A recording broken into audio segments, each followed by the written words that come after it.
Durante a crise eu entrei em paralisia. Eu não conseguia pedir ajuda, eu não conseguia me movimentar.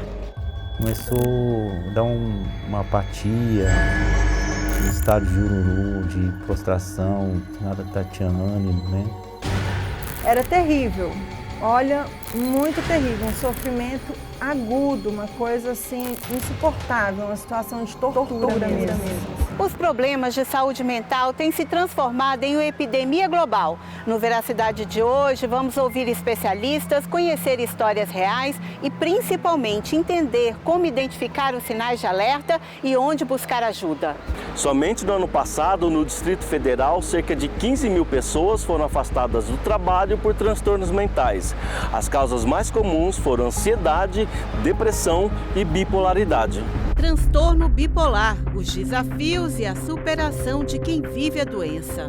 Como cuidar da mente e quais são os sinais de alerta de algo que não vai bem com a saúde mental. Agora no Veracidade.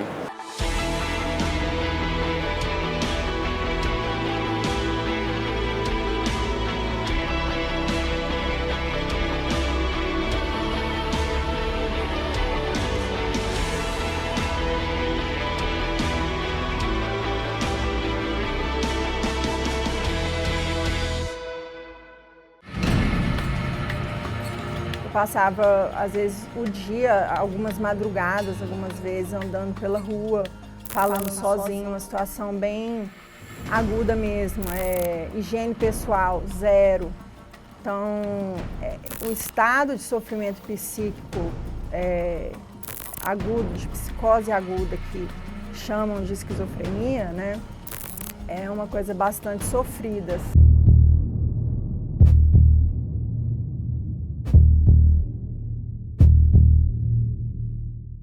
Falar sobre saúde mental é também ouvir pessoas que enfrentaram momentos difíceis e encontraram formas de seguir em frente. Diagnosticada com transtorno bipolar, Viviane Vaz passou por internação, recebeu atendimento psicológico e psiquiátrico e depois dessa fase delicada, ela transformou a sua vida e chegou até a publicar um livro para compartilhar a sua história. Viviane, muito obrigada por conversar com a gente. E eu começo perguntando, como foi que você percebeu que havia algo estranho ou errado com a sua saúde emocional? Quando eu estava no meu primeiro semestre, na primeira semana de faculdade, eu era caloura na engenharia civil, eu tive um surto psicótico. O surto foi o primeiro sinal de uma condição que mudaria a vida de Viviane, o transtorno bipolar. Uma doença mental séria, marcada por oscilações de humor entre episódios de euforia e de depressão. Quando a pessoa entra em surto, ela tem muita alteração, né?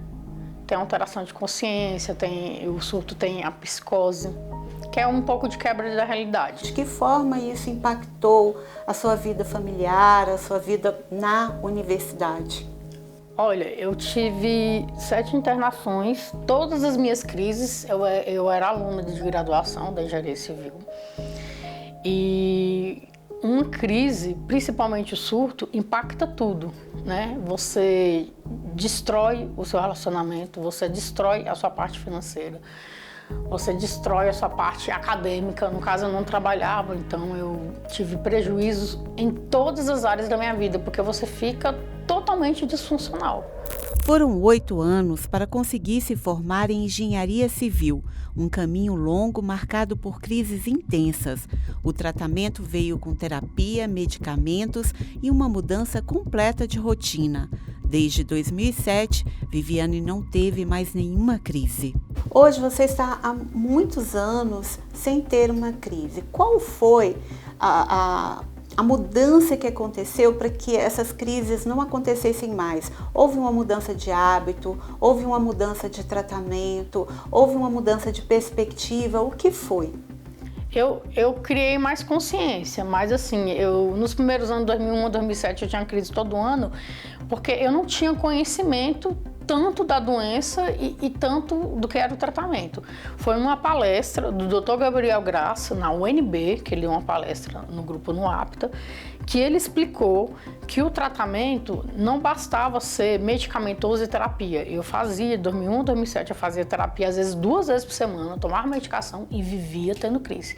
Aí ele explicou na palestra dele, se você tomar o remédio, se você fizer terapia, isso não significa nem 50% de tratamento. Os outros 50% é você regular o sono, é você ter rotina, é você ter horário. Viviane transformou a experiência com a doença em inspiração. Escreveu um livro mostrando como a crise pode ser o começo de uma mudança de vida. Hoje ela trabalha, pinta e é casada com Paulo Vitor, também bipolar. No lar do casal, o apoio mútuo é a base da convivência. Já há 3 anos casados e assim, ela me ajudou muito a me conhecer melhor. Ela me ajudou, por exemplo, quando eu tinha algumas manias de perseguição, alguns transtornos afetivos. E ela virava para mim e dizia, amor, é só você que está pensando assim? Conhece mais alguém que teve isso, que passou por isso? Aí foi quando caiu a ficha. Eu criava tudo na minha própria mente e eu acreditava naquilo como uma verdade. Hoje em dia a gente está bem porque um ajuda o outro e eu não preciso mais ficar perdido em mim mesmo.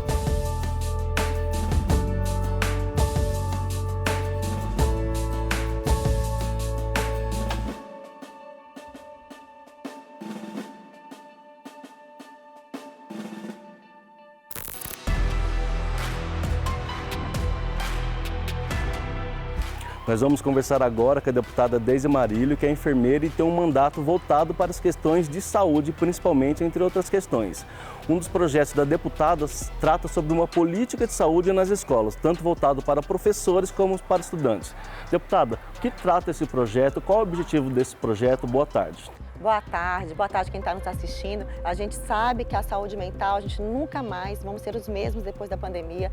E eu acho que a gente tem se identificado, principalmente assim, onde a gente não via um adoecimento muito grande, não só dos professores, mas das crianças também, crianças e adolescentes.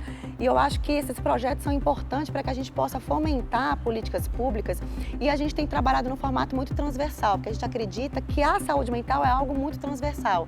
Ela vai desde um ambiente seguro, inclusive, aí a gente fala do bullying, do cyberbullying, inclusive, da violência virtual.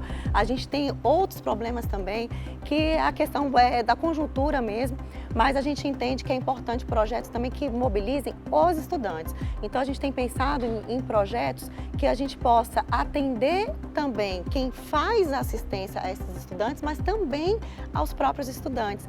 Então a gente sensibilizando o estudante é muito legal, que tem a questão do espelhamento, do acolhimento entre os próprios colegas. E a gente tentar trazer essa cultura. Então a gente está fazendo com que o GDF possa parar para pensar na saúde mental das nossas crianças e adolescentes no meio de uma situação de epidemia, de crise de ansiedade, transtorno mental, síndrome do pânico que está acontecendo com as nossas crianças. Deputada, outra ação que alia saúde e educação também é um projeto que a senhora desenvolve nas escolas, chamado Saúde nas Escolas, né? De que forma esse projeto que é desenvolvido nesta escola aqui do Guará, ele também auxilia com a saúde mental das crianças e dos profissionais da educação? A gente começou a fazer visitas, eu gosto muito do ambiente escolar e arrumar as escolas, e aí a gente trabalha desde a questão, por exemplo, da alimentação, das cantinas, que é saúde também, e a gente começou a ver experiências exitosas nas escolas, feita pelos próprios professores, feita pelos estudantes, pela comunidade escolar, pelos pais. E aí a gente perguntou como que eles faziam esses projetos. E era espontaneamente, sem recurso de dinheiro público, e a gente pensou, por que não fazer um edital público, pegando essas melhores experiências e trabalhando isso através de um edital com fomento. Então, a gente se surpreendeu. A gente passou por algumas situações em algumas escolas que os próprios alunos, e aí eu quero contar isso, que é uma situação aqui, assim, até uma situação triste que a gente vivenciou, de uma escola que perdeu uma dos colegas, né, com a questão do suicídio. E eu me emociono porque as próprias crianças fizeram rodas de conversa e falaram, nunca mais nós vamos perder mais nenhum de nós. E eles se organizaram para fazer essa roda de conversa e foi abraçado pelos professores. Então, acho que foi um projeto importante que me despertou. Então, saúde mental nas escolas hoje cresceu. Hoje a gente trabalha não só com saúde mental, mas saúde em todos os níveis. A gente abre um edital público para que todas as escolas façam inscrição. São quase 40 escolas esse ano. E cada escola, depois de ser avaliada, ganha um fomento de R$10 mil com emenda para que possa melhorar o projeto, para que o projeto não possa não acabar. E aí, essa saúde mental está sendo um sucesso, acho que tem feito a diferença.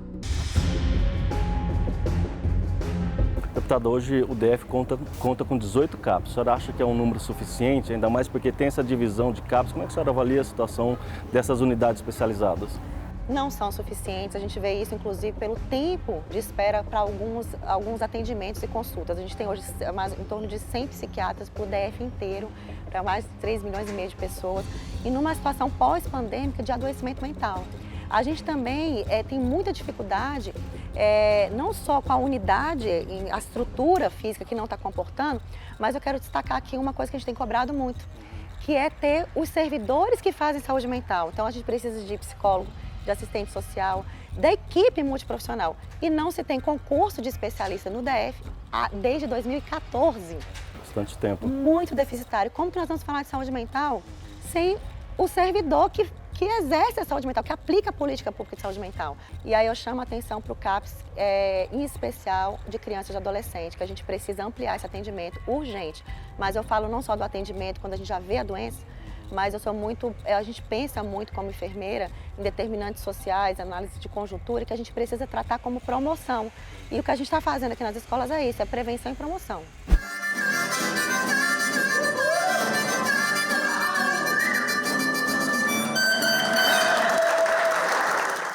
No próximo bloco, você vai conhecer projetos e serviços gratuitos no DF que ajudam a cuidar da saúde mental.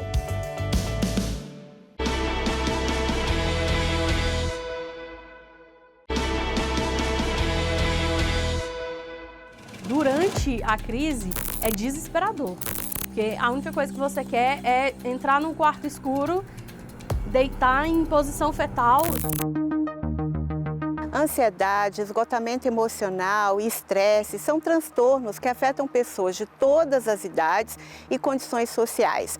Mas como identificar os sinais e saber que é hora de procurar ajuda? Para conversar sobre esse assunto, nós vamos conversar com a psicóloga Andréa Pinheiro, que integra o Núcleo de Mútua Ajuda a Pessoas com Transtornos Afetivos, o APTA-DF. Andréa, muito obrigada por conversar com a gente. Obrigada. Eu começo perguntando quais são os principais sinais, os sinais mais comuns que mostram que a saúde mental da pessoa está em risco. Por incrível que pareça, começam algumas coisas externas mesmo. Ela começa a dormir mal, a não comer direito, ela se isola de pessoas, né? Ou ela se sente muito irritada, ela começa a se sentir diferente, fora do que ela já estava vivendo.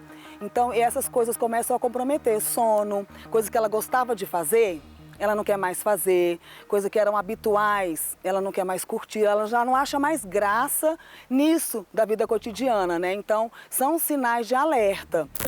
Os sinais são importantes porque nem sempre o sofrimento emocional é fácil de perceber. Em vez de falar abertamente, muitas pessoas apenas dão pistas de que algo não vai bem. Frases como quero dormir e não acordar, sou um peso para os outros ou não vejo mais sentido em viver são alertas importantes. Além disso, merecem atenção, mudanças de comportamento, queixas constantes, isolamento ou histórico de tentativas de suicídio.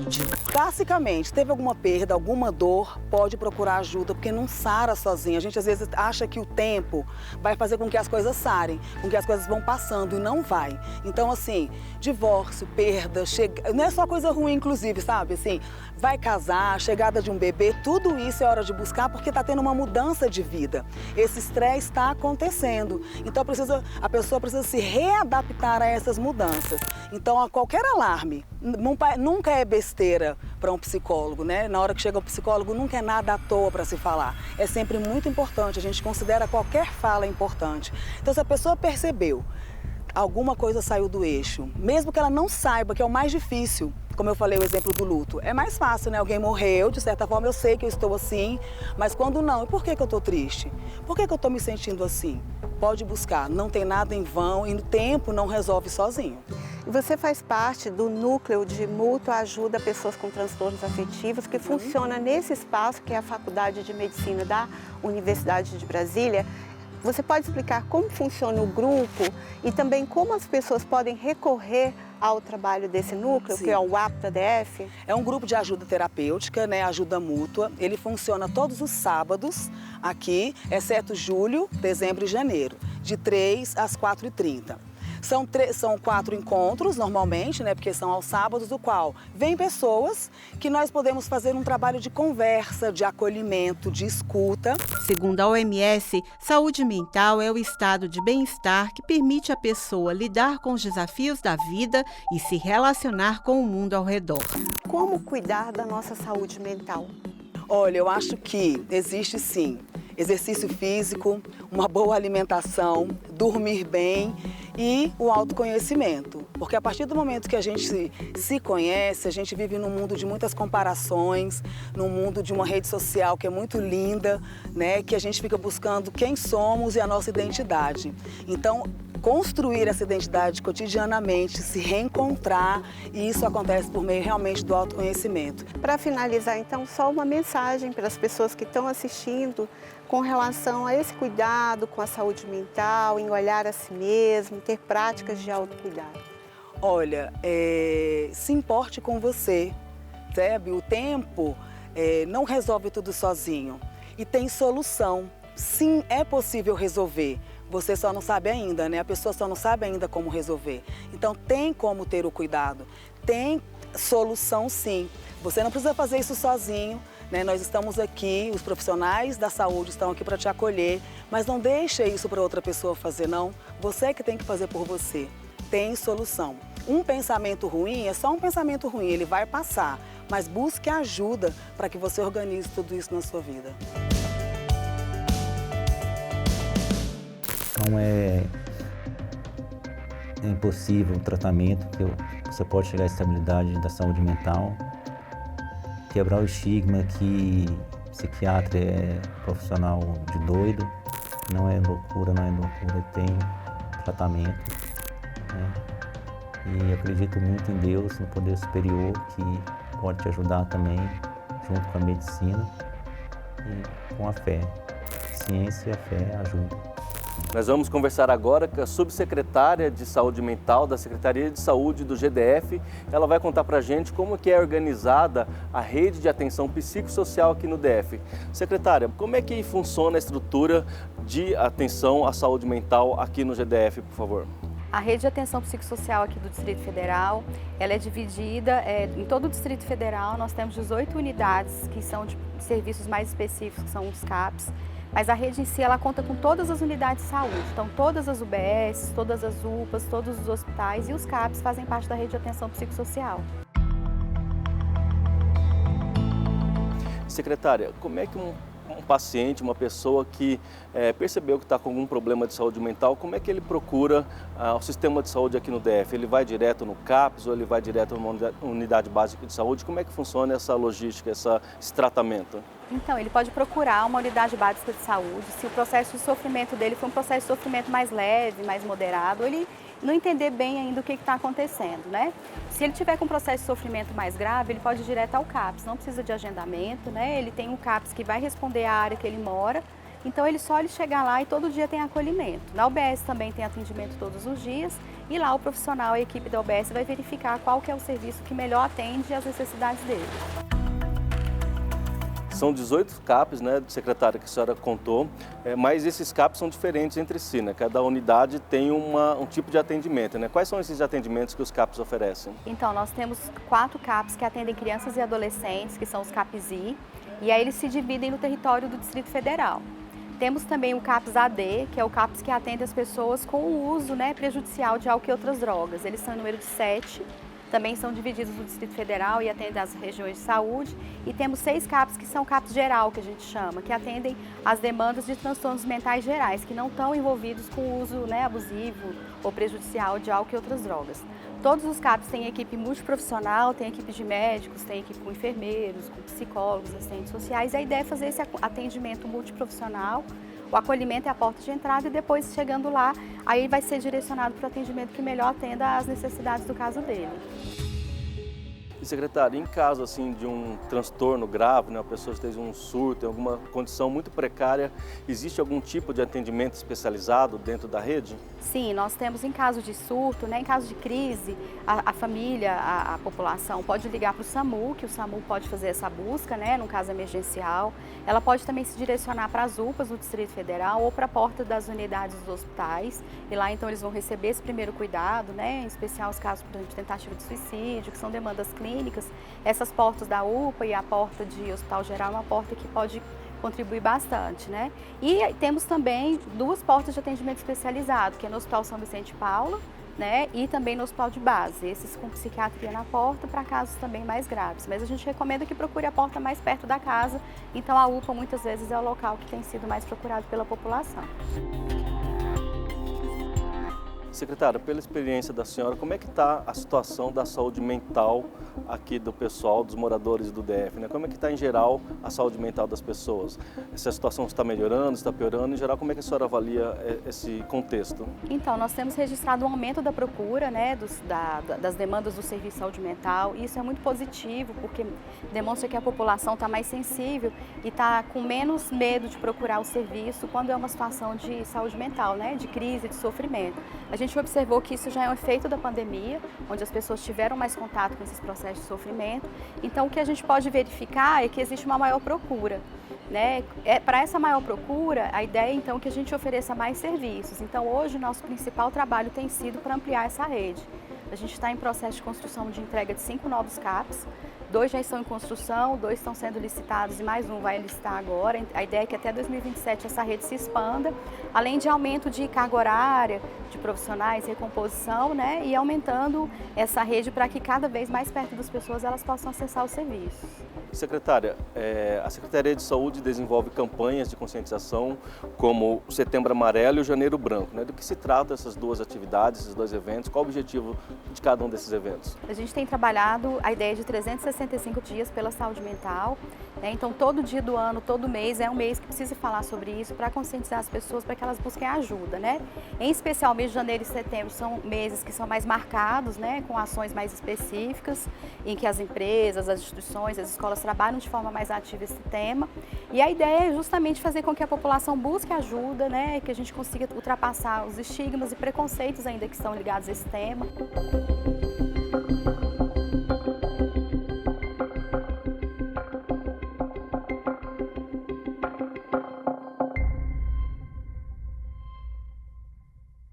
A Câmara Legislativa possui uma frente parlamentar de atenção à saúde mental. O presidente da frente é o deputado distrital Gabriel Magno. Deputado, muito obrigada por conversar com a nossa equipe.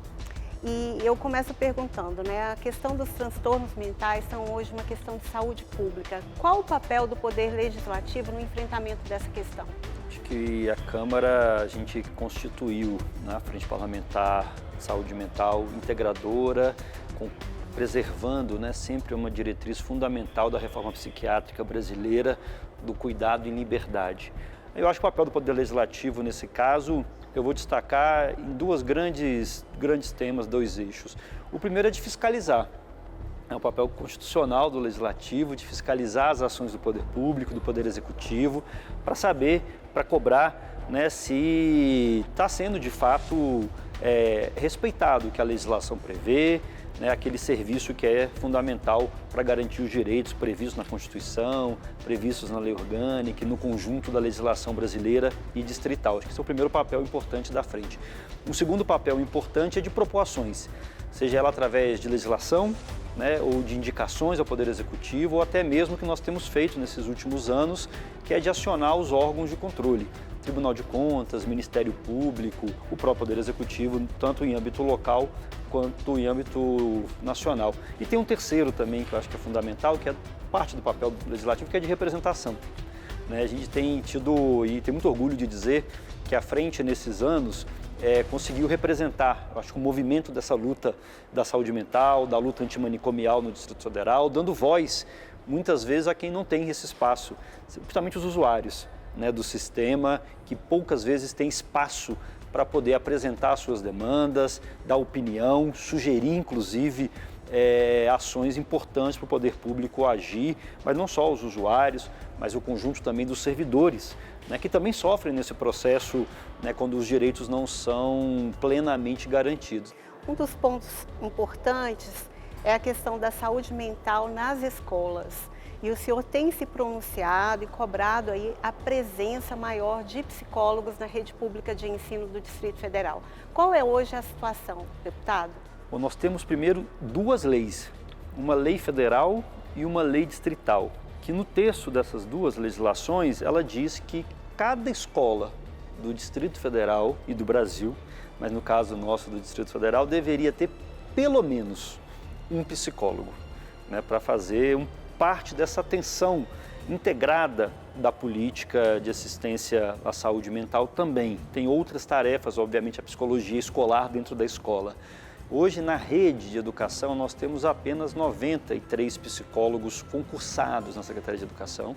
Nem todos eles estão lotados na escola, numa rede que tem mais de 700 escolas. Então, nós estamos falando, né, de uma rede que tem mais de 600 escolas sem a presença desse profissional, do psicólogo, da psicóloga, para ajudar na construção dessa política pública. E a lei, como eu disse, ela exige, ela determina que pelo menos um psicólogo ou uma psicóloga por escola. E pensar uma dinâmica que, infelizmente, também a frente tem identificado, que é um fortalecimento cada vez maior das comunidades terapêuticas.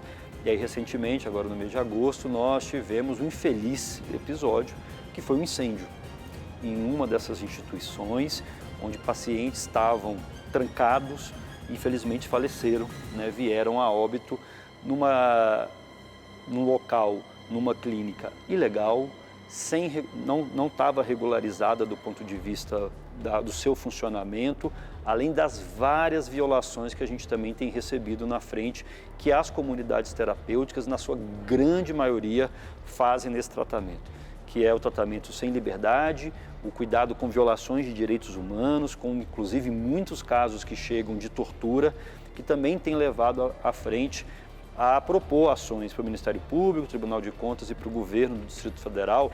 Aí entra também o papel da frente novamente, né? Nós temos acionado, a partir disso, o Tribunal de Contas do Distrito Federal, com ação cobrando o cumprimento da lei, inclusive tem avançado essa denúncia nossa no Tribunal de Contas, uma representação, e também no Ministério Público, para junto com os órgãos de controle a gente poder fazer cada vez mais essa pressão junto ao Poder Executivo para que se cumpra o que está na previsão legal. É isso, é buscar ajuda, sabe? É buscar ajuda profissional. Se atente a você, cuide de você, se importe com você. Essa melhora surgiu por tratar com psicólogo, né, essas questões, com a medicação e com o grupo de autoajuda que eu participo. Você está aí agora descobrindo esse diagnóstico, não tenha medo, vai passar. Não se isolar, ter esperança. Você vai conseguir superar todas as suas dificuldades e todos os seus medos. É impossível o tratamento, que você pode chegar à estabilidade da saúde mental. É difícil, eu sei que é difícil, mas vai passar. Você vai conseguir vencer. Tudo isso, se inserir em contextos saudáveis. Deus, um poder superior que pode te ajudar também, junto com a medicina e com a fé. A ciência e a fé ajudam.